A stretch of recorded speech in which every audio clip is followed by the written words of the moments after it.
Welcome everybody, it's Craig from the University of Applied Research and Development. It's absolutely our delight and our privilege to have Dr. Oliver Ozzie Crocco from Louisiana State University, who's the Assistant Professor of Leadership and Human Resource Development.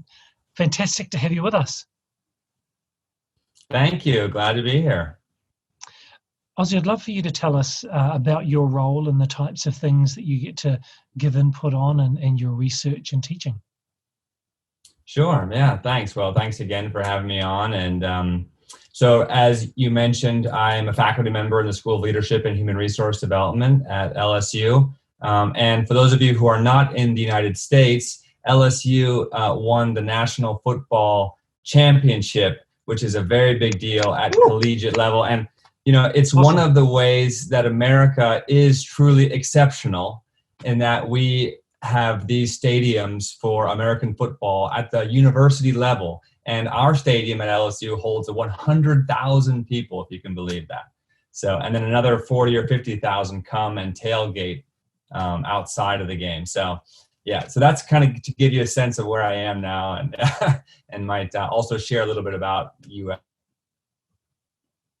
culture as well. So I'm a faculty there, and I teach a bunch of courses. I teach a course on mixed methods research, which is using qualitative and quantitative methods in interesting ways to answer complex research questions. I also teach a study abroad course called Global Leadership, which is where we travel and meet with organizational leaders in several different contexts in Thailand. And I lived and worked in Thailand for 4 years at PIAP University, and did a whole bunch of projects related to leadership and development there. So that was a cool way that even though now I live in Louisiana, I could sort of share that experience and those people with my students here. And we took them to Thailand last January, which is really cool. And then I also am the coordinator. We have a new program called Learning Experience Design and Innovation, which is sort of like the next step of instructional design.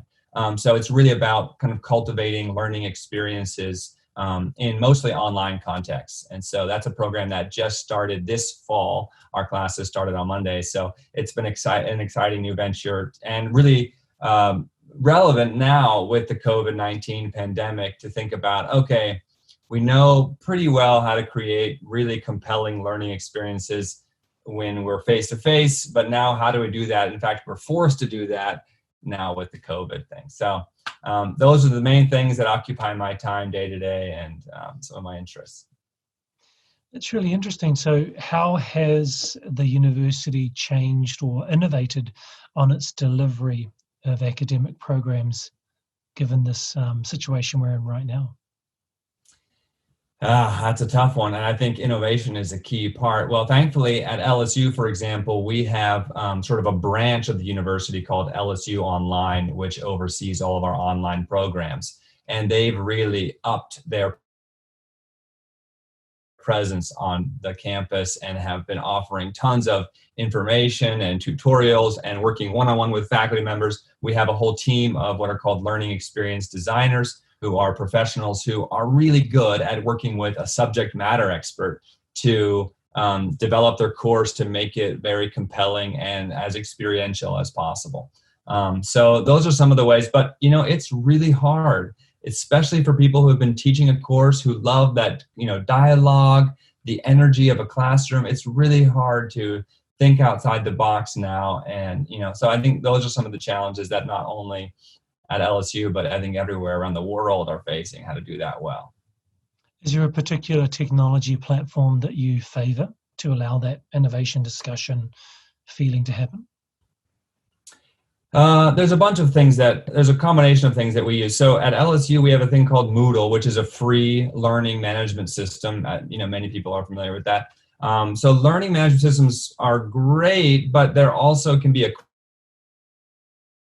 crutch and can be a way that people then don't engage as much authentically with one another. So, you know, I think I always have, even in my courses, which are entirely asynchronous, so there's no face-to-face interaction, or no sort of like synchronous interaction, I always have at least 1 hour a week of virtual office hours where at least I can engage somewhat with the students, and talk, because I think conversation, and we talk about authentic leadership, where you can kind of have real back and forth. I think those tend to help move people more than sort of just watch this video, respond to this forum post, which has been a very big trend up to now in online learning.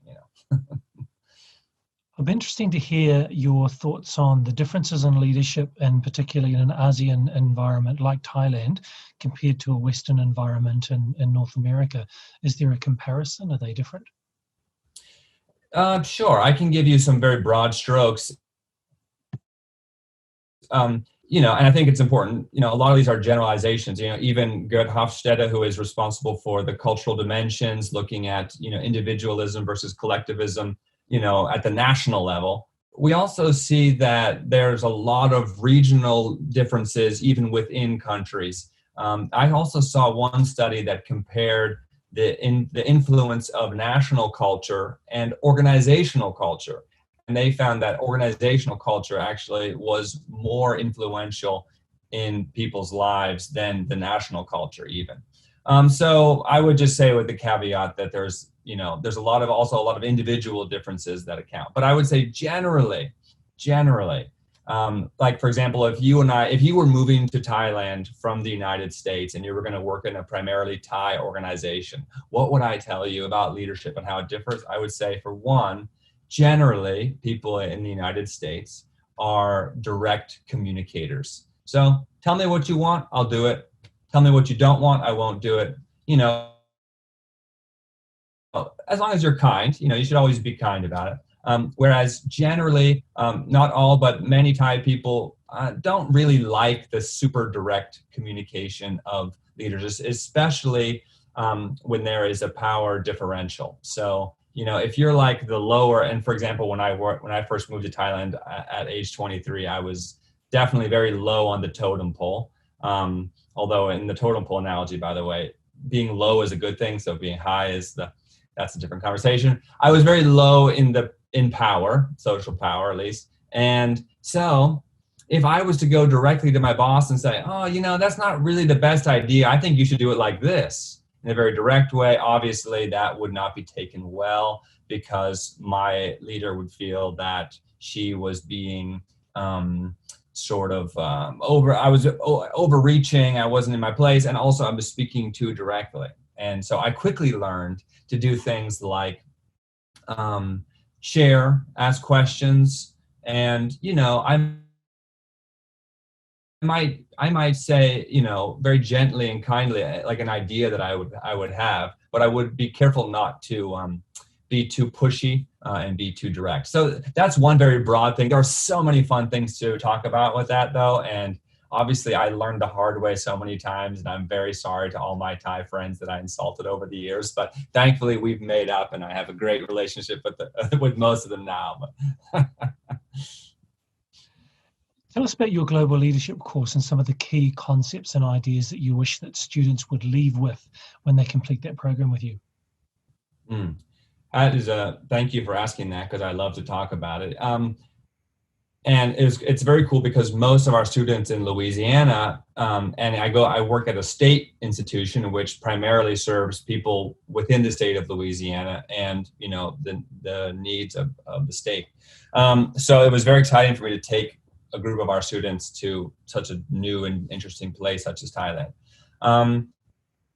There's a bunch of things I would say. One of the things I would say that I think everyone needs, which applies to all leaders, is the idea of being curious. And this is something that I carry with me. And it's very nice that I was even invited here, because I think it reflects some of your curiosity, Craig, and the curiosity of your students, to be curious about different people, where they come from, what they think. And hand in hand with curiosity requires a kind of openness to learn. So you cannot be curious if you're closed off to learn. You must also be sort of open to learn new things. And for me, if you can be curious while remaining open, that is a massive source of joy, and can be at least, to learn something new. And we already know from a lot of like neuroscience that learning is incredibly pleasurable for the brain. So, and I think if you can kind of translate that into your emotions, it can be incredibly pleasurable to learn something new about a different culture. So even though this was a course on global leadership, I had my students read, for example, a Thai short story and a Thai poem. I had them read a little bit about Thai history and a little bit about Thai politics and culture and some of the social issues that were happening. Because global leaders are curious, not just about what they're doing, but they're curious about everything. And that's what makes them so great. They're such great leaders, because they are curious about, oh, I saw that this person came in late. They're curious about that. They're not judgmental about that. They're curious. And so when you're curious, you're learning, why did that person come in late? And maybe, the bus was late. Oh, that's interesting. And you could learn all about the transportation system, by the way, in Thailand. It is fascinating. So there are so many things about, traffic. So once you unlock this skill, in fact, I would call curiosity some part of a disposition, but also a skill. Once you unlock it, it opens up the world to a beautiful place, a bunch of beautiful places. And you can really, I think, develop some of your other global leadership competencies from that. Brilliant. Are you writing and researching at the moment? Am I writing, or what am I writing? Sorry. Oh yes, I don't know if you're busy and you're delivering, being a teacher, teaching in the faculty. Are you writing and researching at the moment? Of course I am. In fact, I have to. So I'm for those of you who aren't familiar with the United States system, I'm on the tenure track, which is primarily a research position. So in fact, most of my job, 50% of my job, is doing research, writing and publishing academic research. So, and actually only 40% of my job is supposed to be teaching. So yeah, I'm doing a bunch of stuff. And were you going to ask something about that? Yeah, please tell us what you're researching and working on right now. I have many different directions and things I'm doing, but I'll share probably the most germane project, which is that I'm working on a book right now, which is looking at human resource development. In the field of HRD, it's about adult learning, organizational change, leadership development, those types of processes, not just HR in the very narrow sense like payroll and benefits, but more broadly training and development, learning and development. Okay. So HRD, we think about HRD, human resource development, on the individual level and the organizational level the most. What are organizations doing to boost their employees' skills? There's a ton of literature about that. It's awesome. Then there's a new field, or not a new field, but a new subject matter in relation to national human resource development, which is sort of all these activities and processes that nations are doing to develop people. It kind of is a conceptual cousin with human capital development. Human capital development delves a little bit more into sort of like health and primary education, sort of like really early, whereas human resource development is typically just adults, sometimes gets into higher education.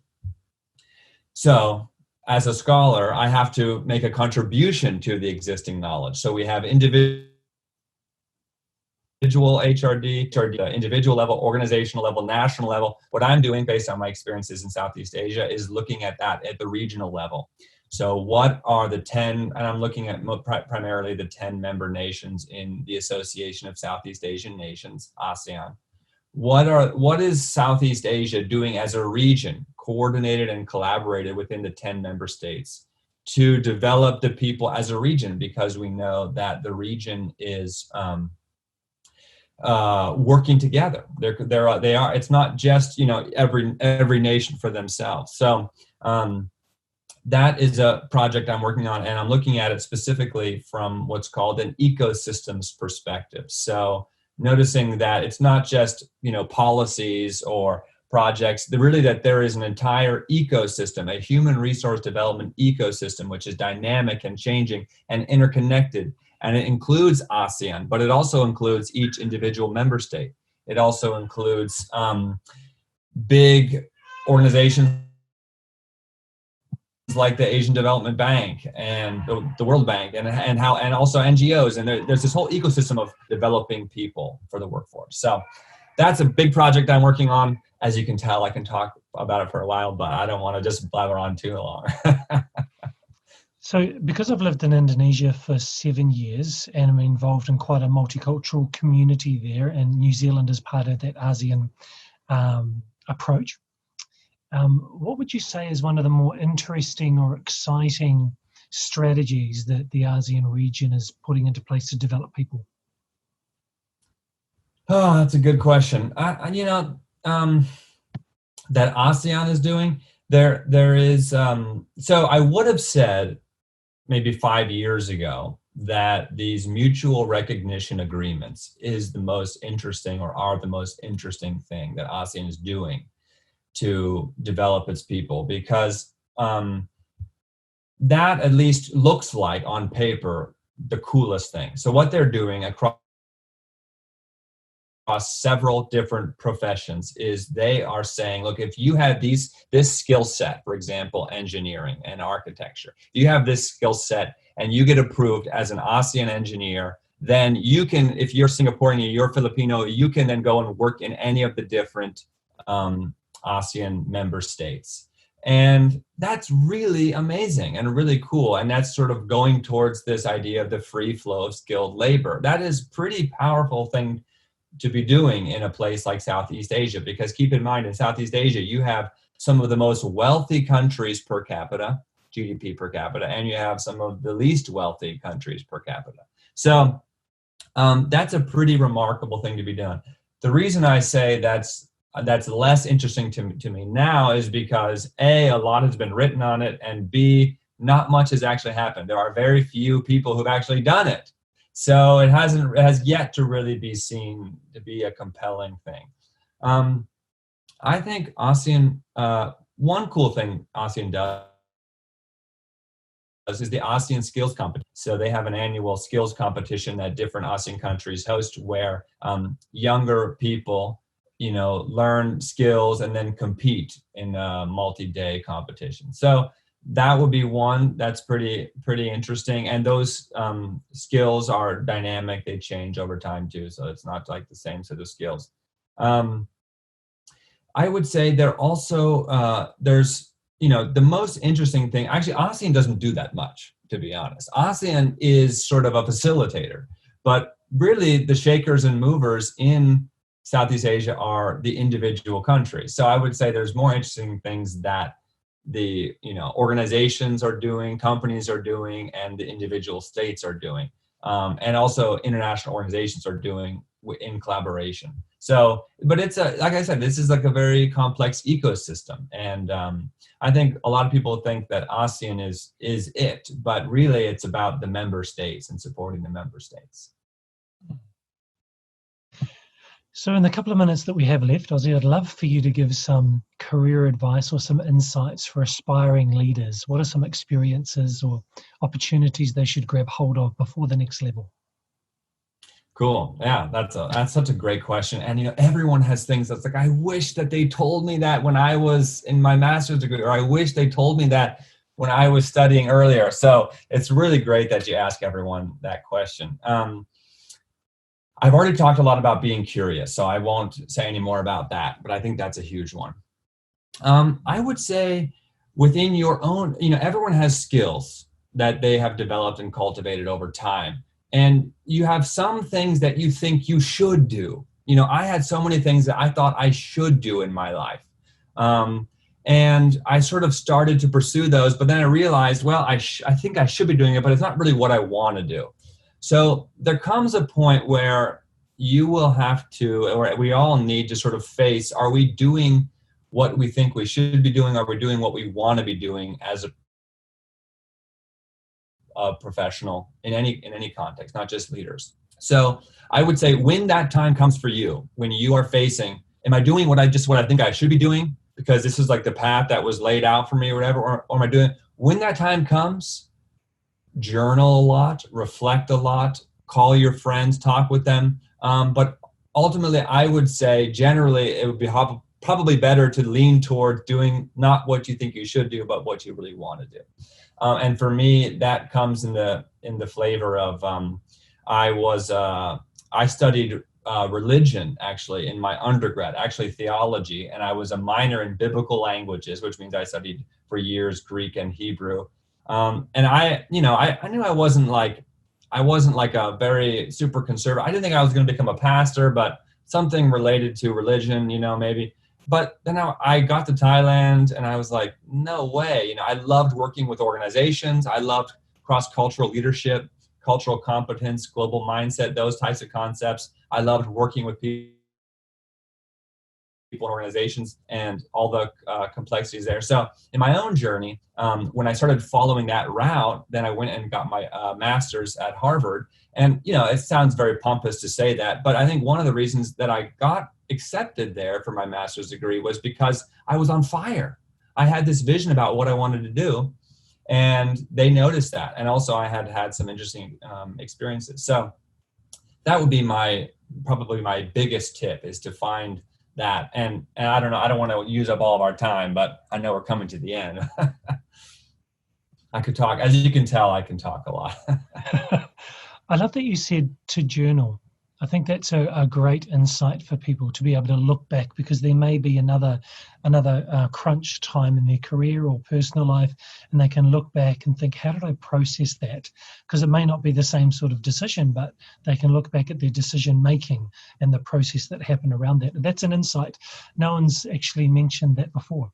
So thank you for sharing that. Oh, awesome. I have a stack of journals. I journal all the time. I journal pretty much every day, actually, and even just a couple sentences, because you can process.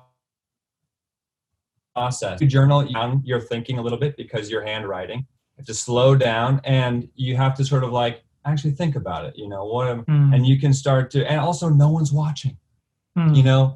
Your dad's not going to read your journal. Your spouse isn't going to read it. No one's going to read it. It's just you and your mind. So I think it's a great way to get clarity about things, to kind of separate yourself from external influences and really find your voice. Well, Ozzie, we really appreciate you for your time and for your wisdom and sharing your experiences. And I'm sure this is going to be hugely beneficial for our students. So wish you all the best. Stay safe.